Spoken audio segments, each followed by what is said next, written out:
So first of all, let us discuss what is accounting. Let us start from the basics.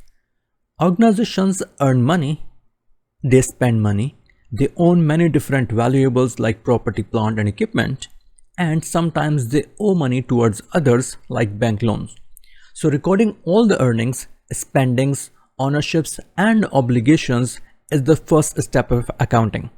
And once we have recorded all of the above, the next task in accounting is reporting of all the earnings, spending, ownerships and obligations in a summarized manner.